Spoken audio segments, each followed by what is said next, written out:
Hello, everybody, and welcome back. It's been a long-ass time since I've made a video. Had some life stuff going on. We traveled to Japan for a few weeks, a couple weeks, and yeah, just getting back into it. And what better time than for UFC 3? Actually, I say that, but it's not that crazy of a card, right? Like, I mean, you guys know how folks feel about Belal, but regardless, the welterweight title's on the line, and the welterweight title right now is full of up-and-coming contenders. So I still feel like it's a very exciting fight, despite the fact that Belal is kind of regarded as one of the more boring fighters on the roster, right? But I haven't talked about this at all, but I want to talk about Bo Nickal, right, and his recent loss to Reinier de Ridder.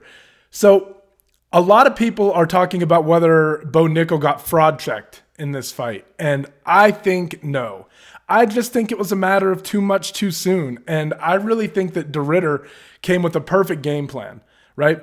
I think if you watch Bo Nickal's fight with Paul Craig, it's obvious, and he's knocked people out before, right? Like, it's obvious that Bo Nickal has some power. And if you give him some space, he's very explosive. He's probably a little bit faster than de Ridder. And I think that he would have been able to capitalize maybe a little bit in the striking department had de Ridder not just smothered him. And really, that's what he did. De Ridder wasn't afraid to engage in the wrestling exchanges or the grappling exchanges. And I think that let him just take the fight into close quarters and put it where Bo Nickal wasn't necessarily comfortable, right? Like, I know he's a grappler, or I know he's a wrestler, a very high-level wrestler. In fact, he took de Ridder down. But there's something about having a wealth of experience, right? And that's what de Ridder has. I mean, he was a 2-division champion over in one. And not only that, but he's a big guy. Like, he's a very big guy for 185. And I think Aljamain Sterling is correct when he says that Bo Nickal is perhaps a little bit undersized for 185. Like, I think Bo Nickal could put a little bit of weight on. He's really probably would settle into like 175 pounds very well, right? 170 seems like it might zap him a little bit. He's kind of a tweener, right? I feel that he is, at least. But de Ridder is a big guy with a lot of grappling experience. I mean, if you look at the way he submitted Kevin Holland, the guy is no joke, right? And he had, I think his performance against Gerald Meerschaert probably impacted the odds a little bit, but man, he just has so much experience, and he's been fighting for forever, and there's just a big difference between collegiate wrestling and MMA wrestling, right? And MMA grappling and just exchange. And really, like I said, I think the biggest difference maker is just de Ridder took the fight to where Nickal wasn't comfortable, right? Because you got to think, when you're wrestling in a collegiate space, there's no cage, right? You're on an open mat and you're just going for takedowns. So they get very good at taking people down in open space. And I think that de Ridder just took all that space away from him, smothered him, battered him with knees until he got the finish. And you could tell that Nickal was tired as well, right? Like, it started to wear on him, the pace and that style of fight. Now, you got to think he's only 8 fights into his professional career fighting a 2-division champion, granted from one, but one has some high-level guys, right? And by the way, de Ridder's only 2 losses are to a guy who's a 3-division champion over there. So, I mean, I don't know. I don't think you can knock Nickal too much for it. I think he's going to be back and he'll be better for it. But I think it's a reality that he probably had to face in order to grow and get better. I don't even look at this as one of those. I guess I said too much too soon, but maybe that's not really right. This is just a growing experience for him, and the reality that those things can happen to you despite your accolades in a different sport. And it's important to note, right? Like, when you go from one rule set to another rule set, things change drastically. Like, if you were to have a jiu-jitsu match between Gordon Ryan and Pat Downey, Gordon Ryan wins, right? But if you've ever seen the wrestling match between those two, Pat Downey just manhandled him, right? It's just a difference in rule sets, and it creates these different, and fighting is a different rule set where things open up a little bit more, when you can start exchanging strikes and knees, and there are just so many aspects of MMA where Bo Nickal's going to need work. But if you look at guys like Henry Cejudo, who come from a very strong wrestling background, I have no doubt that Bo Nickal can make the adjustments that he needs in order to become like a world champion, to get to that level at least and become a real contender. So I think that if I was his team, I would be focusing a lot on close quarters combat, because he's going to be able to take guys down, right? One thing wrestling will do, it's very obvious. Every time a wrestler comes into the gym and they start taking a jiu-jitsu class, they have great understanding of like leverage and body mechanics. That's never going to go away for Bo Nickal. He already has all of that, right? So I just feel like if they focus on some different aspects of MMA, other than striking at distance and boxing, like now it's time to get into the nitty gritty and kind of work on that dirty boxing and those exchanges where guys are going to try to smother him, wear him out, and put him in situations where he's not used to. You just got to get used to that in the gym. And I'm sure also we're going to see a watering down in competition level for Bo Nickal's next opponent, because this loss also causes people to talk about him just like I am right now and just like folks have been all week, right? He's a very hot prospect. People know what he's capable of. And I think that his attitude and everything and just the way he talks about himself and a little bit of the arrogance maybe that he displays kind of causes people to root for his downfall a little bit, right? But all of that is good because people are talking about him, right? So I feel like the UFC knows that. They're going to give him a very winnable fight next. And I would expect Bo Nickal to kind of go in and exercise some more of that well-roundedness in his next fight. But fraud check, no. Learning lesson, yeah, for sure. I think it was eye-opening for Bo Nickal to what can happen in an MMA fight, right? And the things that you need to be prepared for. So don't get it twisted. De Ridder is world fucking class, and I just think Nickal ran into him before. Yeah, I guess it is too much too soon, right? A little bit too much too soon. So I expect to see Nickal back and better than ever in his next fight. Okay, if you guys, not MMA related, but jiu-jitsu related, if you guys follow the like jiu-jitsu space at all, right? You know that J-Rod, or Nicky Rod's little brother, right? He's on the B team with like Craig Jones and all them, was just cut from the team. And allegedly, right, I guess what's going on, if you follow Reddit forums and stuff that people have pieced together, it seems like he was getting like headshots or photos of girls at his gym and then maybe using AI to generate naked photos of them, right? Which is crazy. And it made me think about a couple things, right? The very first thing it made me think of is how uncomfortable it is for a woman to already step foot into a martial arts gym, right? It's a male-dominated sport. And like I try to get my wife to do it all the time because I think the self-defense aspects of it are important, right?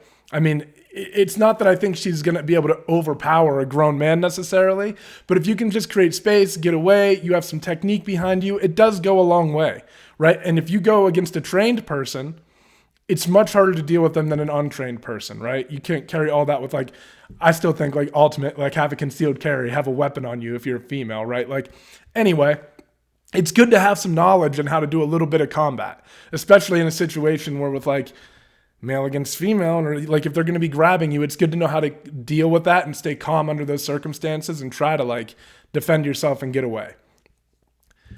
It makes it immeasurably harder when you're dealing with weirdos, right? And unfortunately, there are a lot of weirdos in the jiu-jitsu space for whatever reason. And I have a theory on this, right? And the theory is not exactly 100. I'm not saying that it's like science-based or anything like that.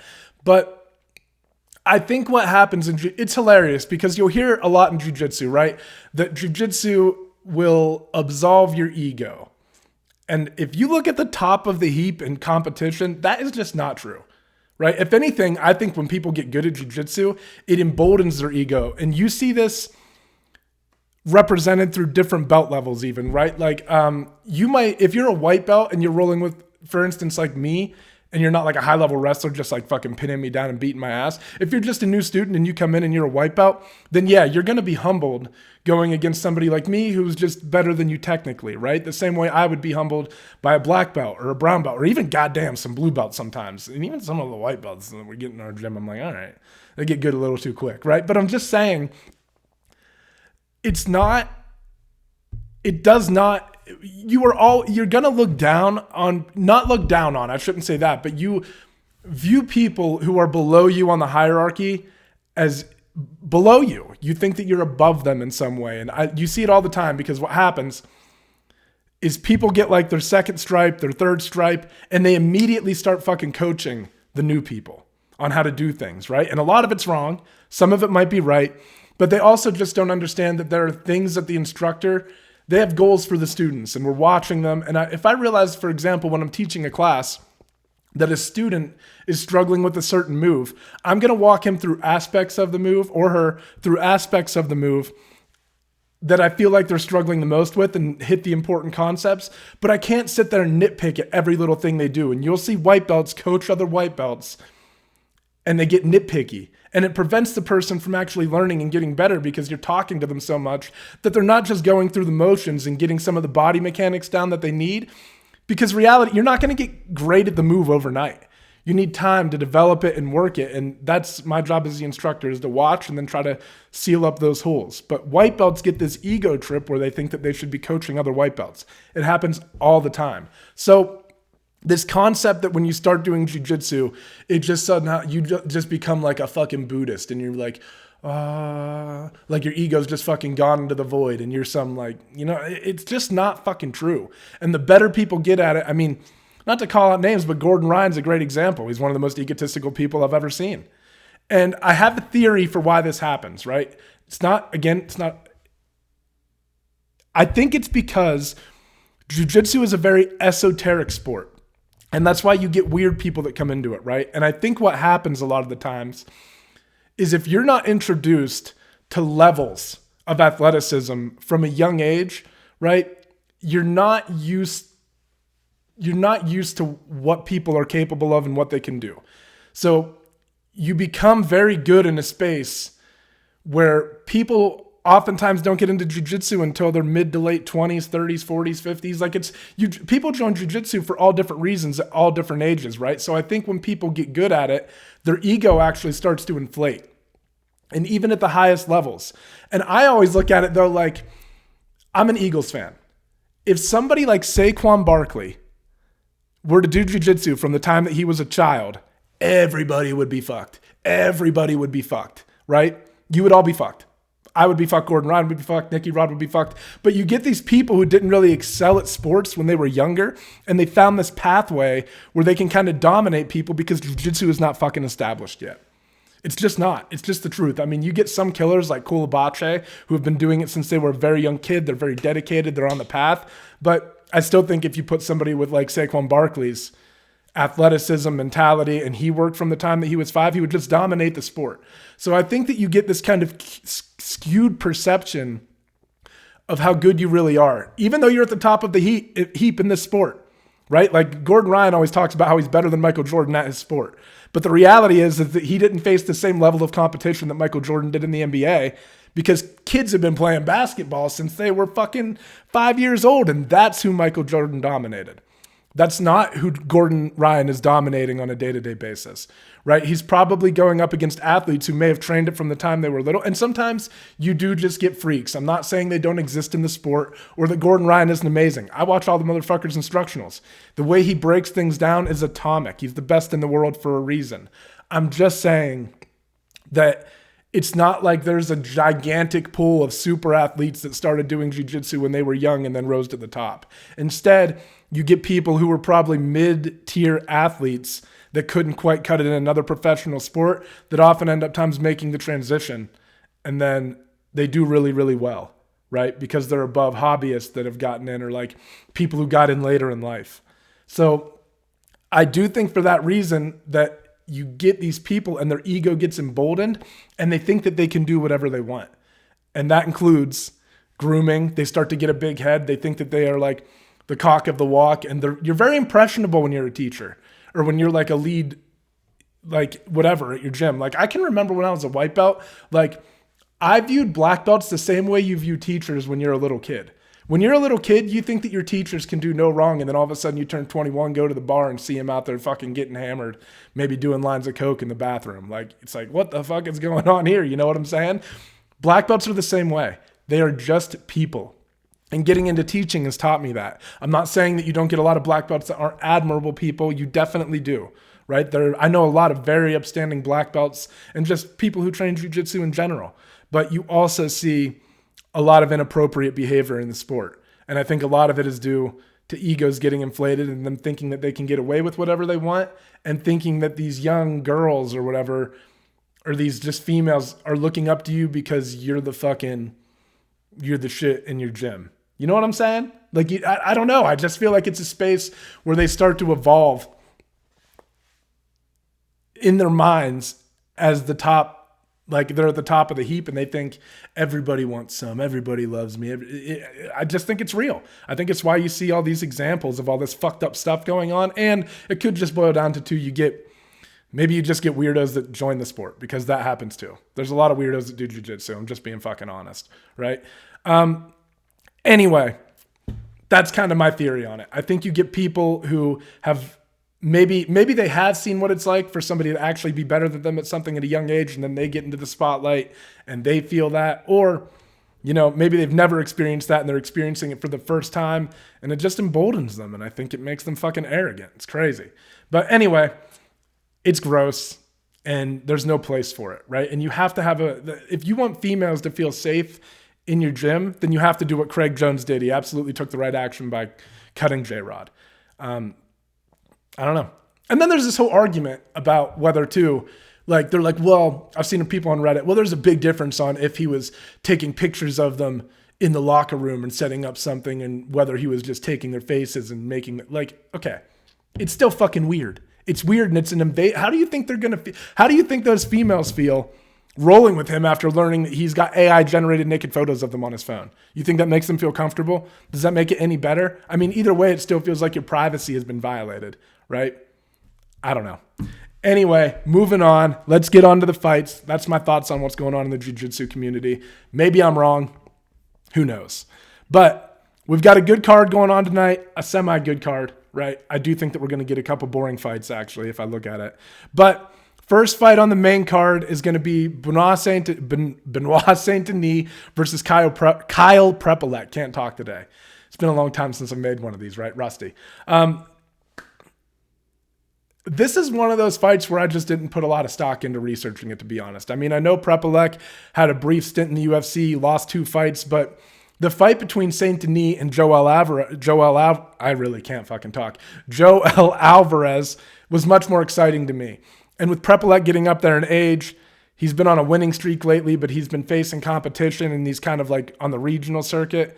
Yeah, I just have a hard time feeling like he's going to beat Saint Denis. I feel like it's going to be a mauling, and Saint Denis is just a killer, man. I mean, I know that he's suffered a couple losses in his last few fights, but doesn't change the fact that he's super talented, super aggressive, and I think he's going to come out on fire in this fight and redeem himself and get back on track. It's a great fight for Saint Denis. I'd much rather be fighting Kyle Prepolec than I would be Joel Alvarez. But, man, in this fight too, one of the things that prevents me from being consistent, right, and making the podcast, I feel like, is my perfectionism. And like, I wouldn't before, like, if I didn't have all the stuff on this one fight, I just wouldn't make the podcast. I'd be like, oh, well, I missed that fight. And for this one, I'm just going to tell you guys how it is. I think Saint Denis is going to go out and win. Simple as that. I don't think we need to dig into it too deep. I think that Prepolec has potential to knock people out, but it's usually when he can put his foot on the gas and move forward and get people moving backwards and start to land and connect. I can't see that happening against Saint Denis. I think he's going to overwhelm him, and I think this will be a dominant win for Benoit Saint-Denis. All right, moving on. We got Alexa Grasso versus Natalia Silva, the former champion in Alexa Grasso, right? Interesting that Grasso is such a big underdog in this fight. Now, I am picking Silva to win, but if I'm looking at the odds, I can't believe she's such a big favorite. I mean, I think Alexa Grasso is like plus 200, plus 180, something like that. So I just think the odds are skewed a little bit, especially considering the fact that Grasso has fought at a world championship level. Now, Silva is very comfortable fighting off of the back foot, and we've seen her defend takedowns well up against the cage too, right? So I don't know. I feel like, though, Grasso's a very good boxer, and she's not necessarily going to take you down out in open space. It's not like she has like a great blast double leg or anything like that. But when you get into these grappling exchanges with her, she is very good in the clinch and in close quarters, right? She knows how to grapple and how to fight and kind of fight for inside positioning and gain advantageous positions. Now, she was taken down several times by Valentina Shevchenko, but I still think that if Grasso can smother Silva a little bit, she might be, I think she's got to get a hold of her, because I think out in space, Silva is just going to dot her up, and she's very comfortable fighting backwards. She's got that side kick where she creates a lot of space. She's very versatile in her striking. She picks her shots well, right? She's just going to be a hard problem to deal with, and space is going to be the friend of Natalia Silva in this fight. She's got to create space, and even if her back gets up against the cage, she's got to keep Grasso at bay.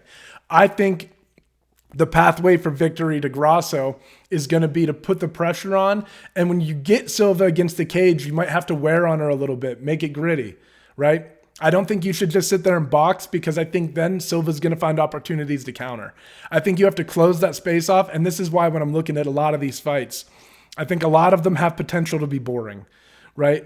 Like, I think Grasso versus Silva is going to be boring unless Silva really keeps it at space and Grasso just never pushes it up against the cage, right? Then we might see Silva pick up like a highlight reel sort of knockout, or really start opening up with the striking and landing some shots on Grasso. It might allow for Grasso to start landing combinations of her own. But I do think Grasso is worth a bet, because one thing about getting to a championship level is you know how to game plan. And I think her coaches are going to know how to game plan for a specific style. And I just think that she's more well-rounded than Silva. And like I said, if she can just close that space off and get a hold of Silva a little bit and just constantly threaten her with level changes, takedowns, shots in close, right? You take away some of those weapons, I think Grasso has a good chance to win. I just feel like this fight, maybe not a coin flip. I can understand it leaning slightly towards Silva, but I feel like I'm going to throw some money on Grasso. I just feel like the odds are way too far in favor of Silva, considering Grasso's championship background, right? Like, she's fought Valentina Shevchenko 3 times. She knows what it's like to go 5 rounds. And that's another thing that's important to consider. Grasso is likely going to be able to put the pressure on in a 3-round fight and really, like, turn up the heat a little bit. If she steps on the gas, I think she could cause some problems for Silva in this fight. I think Silva's going to win, though. I do think that when Grasso tries to pressure her up against the cage, if there's any hesitancy created by those side kicks or just getting, hit on the way in, it'll cause her to maybe think twice about getting in close. But I do think she can do it. So I just think she's worth the money, but I think Silva's going to win the fight either by decision or, like I said, if she can keep it in the center of the cage, she could potentially get her out of there. She's very dangerous with her striking. Next up, we got Jose Aldo versus Aiemann Zahabi. Another one where Aldo is a big favorite in this fight. Now, both of these guys are older, and we're going to talk about this a little bit in the next fight too. But I think Zahabi's worth a little bit of money, because when I look at Zahabi, I feel like, he does surprisingly knock people out, but he also, he's not afraid to get into a fight, right? Like, he's in terms of, like, he's not afraid to put the pace on you and start throwing some combinations when he needs to. But really, when I think about Zahabi, I think about him as being very defensively sound, right? Like, he's always got his hands up. His chin is always down. He uses his jab a lot. He'll mix some kicks in there. He's well-rounded, but he's not a super offensive fighter, right? Now, I think Aldo probably has an advantage in the boxing department, but at the same time, I can see Zahabi frustrating Aldo in this fight. And they're both, like I said, they're both up there in age a little bit, and it's easy to look at Aldo as Jose Aldo and go, man, but again, I look at the miles. Over 40 professional fights for Jose Aldo. Zahabi only has 14, and he's been on a little bit of a streak lately, so he's carrying some confidence into this fight. And going into an underdog, I think, is going to give him a little bit more motivation. Also, Aldo's game has really changed a lot from when we first started watching him in the early days of the UFC, back when he was the undisputed featherweight GOAT, right? I mean, the leg kicks have kind of wore off a little bit. He's taking a very boxing-heavy approach, and he's always like, you know what I mean, light on his feet. Like, he's always like pumping the jab out there. He's always like moving his, but I don't know. I just think, again, this is a fight where I feel like Zahabi has a better chance than the odds makers are giving him. So I'm going to put money on Zahabi, and I actually think in this fight, I'm actually taking Zahabi. I just think that he'll stay defensively sound. I think he's going to frustrate Jose Aldo, and I think he's going to land shots that people aren't really expecting him to land. And like I said, he's willing to turn it on if he feels that, like, the other person's getting ahead. It's not like he just stays shelled up the entire time. He will throw offense, and he kind of comes from these tricky, unorthodox angles. And I think that he just kind of has this problematic style that is almost deceiving when you watch him. So I like Zahabi in this fight, and I really like him as an underdog, especially considering, like I said, the streak that he's on right now, the fact that he's an established bantamweight. I know Aldo's been here for a while now too, and he's looked great in some of his fights. But at some point, the age and the miles coupled together has got to catch up to you. And I feel like Zahabi is kind of poised to go out and win this fight and kind of shock some people. So I really like Aiemann Zahabi in this fight. Next, we got Valentina Shevchenko and Manon Fiorot fighting for the flyweight championship. And Fiorot has the potential to become the first French-born undisputed champion, right? Cyril Gane obviously beat Derek Lewis to win the interim heavyweight title, but Fiorot has the chance to become the first French-born undisputed champion, I believe. Again, this is one where Valentina is 37 years old, Manon is 35, and I just feel like momentum is on Manon's side. And I feel like a lot of people, I feel like the line on this is a bait line. Like Valentina is an underdog in this, and I feel like it's going to draw bettors into throwing all their money on Valentina, right? And in reality, I think that Manon should actually be a bigger favorite than she is. Like I said, I know Valentina is very well-rounded. She's a Hall of Famer. Arguably, I mean, other than Amanda, she's probably the second best female martial artist of all time in the UFC, right? It probably goes Amanda Nunes, then her. But I just feel like Manon is at that point in her career where she's primed to win. She has a very difficult style to deal with, and she's a big girl for the division. She's strong. She's also well-rounded. She might not be like the best grappler in the world, but if you look at the fight against like Rose Namajunas and Erin Blanchfield, she does a good job of just getting her hips over and coming up on top. She's very athletic, and she has more of that kind of like sideways stance where she's going to be able to, I think, keep Valentina and Shevchenko at bay and kind of frustrate her, right? And again, sometimes I've learned that like as much as I study and as much, I don't know if they have insider info, right? Or if they, whatever, but sometimes you look at the line and it feels to me, again, I know I just said this, but it feels like to me like Vegas is trying to bait people into putting their money on Valentina Shevchenko, because how often do you get that girl as an underdog? She's a killer, right? And maybe it's correct. But I really feel like Fiorot is at the top of the heap in the flyweight division, and I feel like it's kind of time for a changing of the guard a little bit. Right. And I feel like when she wins, it's going to bring in some new contenders. You got girls like Erin Blanchfield who are going to be gunning for a rematch against her because they had a very competitive fight. I mean, Fiorot dominated, but still competitive, right? Some of the exchanges were competitive. So in a weird way, I don't want to say I'm rooting against Valentina, but for the health of the division, I do think it would be good to see somebody other than Valentina Shevchenko in a title fight in the future. And like I said, I think Manon's hot right now. I think she's ready for this moment. I think she's got a style that will frustrate Valentina, even though Valentina's probably more well-rounded than her. And I think that her size, her strength, her speed, her athleticism is going to allow her to return to her feet, even in moments where Valentina gets her down. I think Valentina will be surprised at how hard it's going to be to control Manon on the ground. And on the feet, I think Manon's going to be able to control the distance, the space, and kind of dictate the striking exchanges. So I like Fiorot in this fight. All right, welterweight title, Belal Muhammad versus Jack Della Maddalena. It's interesting that nobody's talking about the age for Belal Muhammad, and when Alexander Volkanovski fought, everyone was talking about how old he is. But Belal is 36 years old. He suffered knockouts before in his career, but he has really turned a corner. Undoubtedly. But here's something I want to talk about, right? Like in his fight against Leon Edwards, it's hard for me to sit here and criticize a world champion in Leon Edwards, right? But I feel like Edwards made a mistake in taking the fight where Belal wanted to be. It was almost like he was trying to prove something, right?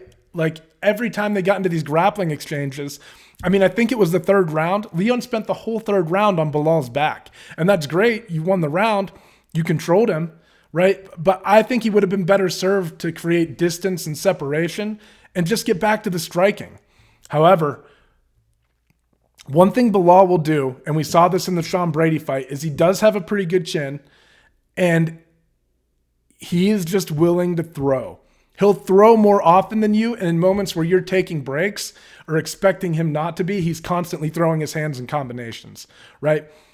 So I think Leon would have been better served to separate, but even when he did, Belal was putting it on him in the striking department. Right now, I think that's dangerous against Maddalena, because Maddalena, I think about Leon as having like a kickboxing style, but Maddalena's a boxer, and when you throw your hands against a boxer and a guy who's got the footwork, and just the understanding of angles and the way he throws his hands, the way he'll double up on, you know what I mean? He'll double up on the same hand. He'll get guys against the cage, and as they exit, he'll double up on it.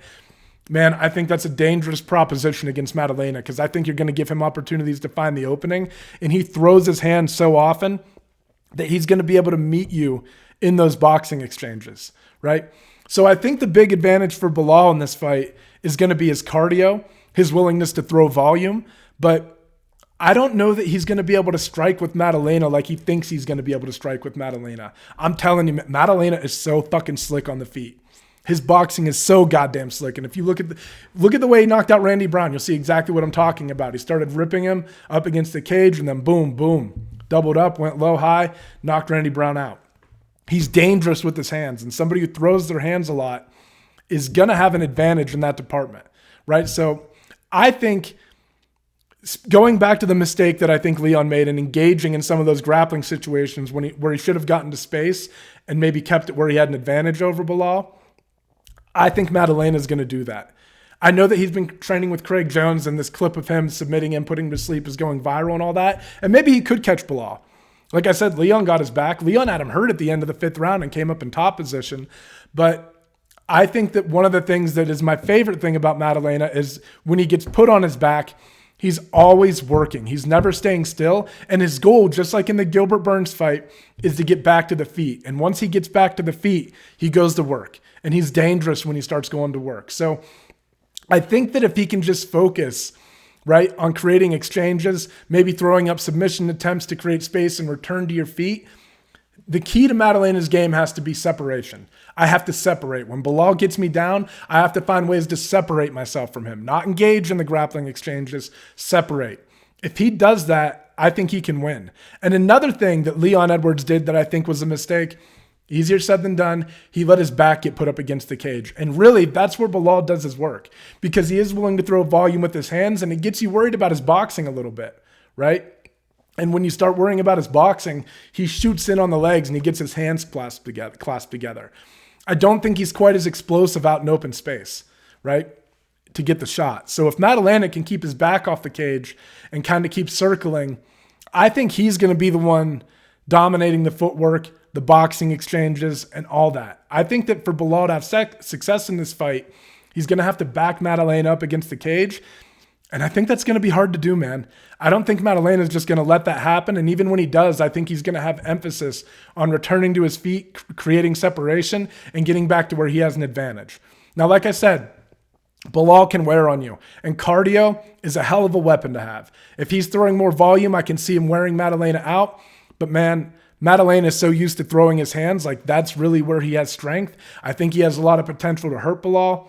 And I think I like Maddalena in this fight as an underdog. I've gone back and forth on this one a lot, and I just don't see Maddalena getting his back pinned up against the cage for the entirety of the fight, which is what I think Belal's going to have to do, because he usually wins by decision. He's not necessarily a knockout artist. I mean, he did a great job against Sean Brady, but Sean Brady's not Maddalena on the feet, right? Styles make fights, and I feel like Jack Della Maddalena is going to walk away as the welterweight champion tonight.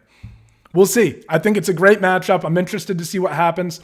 Like I said, I just like the fact that when Maddalena gets put on his back, there's emphasis towards working to getting back to the feet, right? He doesn't settle. He doesn't accept positions. I think this actually has potential to be a fun fight. I think this has potential to be fight of the night, right? Watch a prelim will probably end up taking it or some shit. But in terms of the main card, the championship fight and the headliner actually is the best matchup, despite the fact that Belal is known as being a boring fighter, in my opinion, right? So I don't know. I like Maddalena in this fight tonight. We'll see. All right, guys, that's going to wrap this one up. Thank you, as always, for tuning in. I know it's been a long time. Yeah, have a good one. Enjoy the fights. I'll catch you guys all later. Bye-bye.